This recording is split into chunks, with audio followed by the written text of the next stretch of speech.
Here's my take. At the heart of the Trump administration's policies is one overarching goal. In J.D. Vance's words from a speech this week, it is to stage the great American manufacturing comeback. Trump believes that the key to transforming America along the lines he wants, economically, socially, and politically, is to revive the factories and foundries across this country. Unfortunately, not only is this highly unlikely to happen, but the efforts to move in this direction will be costly and damaging for Americans. The idea that America should make more things is a seductive one. We all think of a rich and powerful country as one with huge factories, belching smoke, churning out stuff, and selling it to the world. It's deeply imprinted in our minds, but it is an image of the past, not the future. The most advanced economies in the world today are almost all dominated by services. Services account for the vast majority of jobs in the world's richest industrialized countries. In America, services account for over 80% of all non-farm jobs. Manufacturing is less than 10%. America's distinctive exports to the world are software and software services, entertainment, financial services, and other such intangible things. And in these, the United States runs not a trade deficit, but a surplus with the rest of the world. Why this transformation?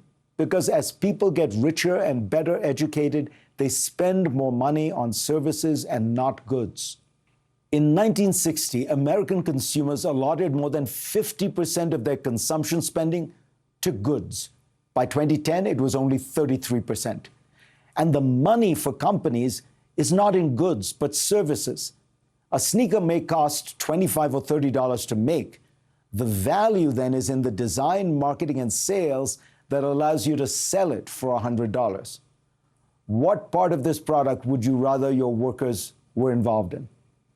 Over the last 40 or 50 years, manufacturing as a share of the total economy and manufacturing jobs as a share of total jobs have both steadily declined in almost all advanced industrial countries. American manufacturing jobs were about 25% in 1973. Today, they're around 8%. You see very similar declines in the UK, Canada, and even places that were traditionally manufacturing strongholds like Germany, France, and Japan. Japan is particularly important as a case study because it did pretty much everything that Donald Trump wishes that America had done over the last 60 years. It shielded its domestic market from foreign goods through high tariffs and other barriers. The government pursued aggressive industrial policy. Society venerated manufacturing, and the educational system prized technical skills and shop work. And yet, manufacturing declined steadily in Japan. It's actually not right to say "and yet." One could easily make the case that many Japanese industries declined because of these policies. Government bureaucrats favored certain sectors, like VHS tape recorders and Walkman-style audio players, and missed the technological shifts that rendered them obsolete. Huge levels of corruption within the ruling elites ensured that firms were favored for political reasons.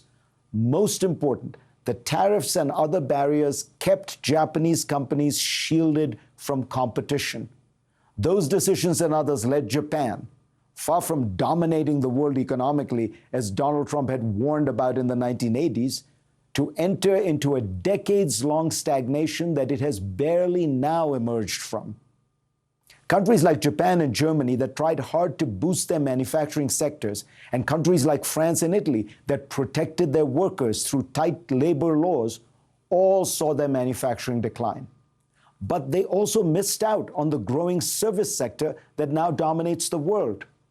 Germany, the world's third largest economy, has almost no great companies in the digital world, unless you count one over 50-year-old second-tier software firm, SAP. America was more open and thus more innovative. As the head of the WTO, Ngozi Okonjo-Iweala, has said, America has quietly become the dominant player in the service economy, generating $1 trillion of services that it exports.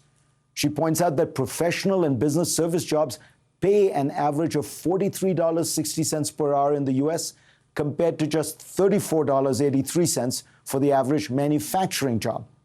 So forget the misty nostalgia about manufacturing. The hard reality is that services is the fastest growing sector in the world economy, generating higher profits and good jobs. The effort to revive manufacturing via protectionism is an effort to defy basic economics. In a free market, people and countries are forced to specialize, moving to those things they can do best. I quoted J.D. Vance earlier from a speech he gave at the American Dynamism Summit. In it, he explained that the Trump administration would use tariffs to protect domestic industries, but he promised them lots of tax breaks and government support to innovate. But the long history of capitalism tells us that countries and companies don't innovate because of tax credits and depreciation. They do so because of competition. That is why markets work. They force efficiency. If you shield American companies and workers from competition, you will get not dynamism, but stagnation.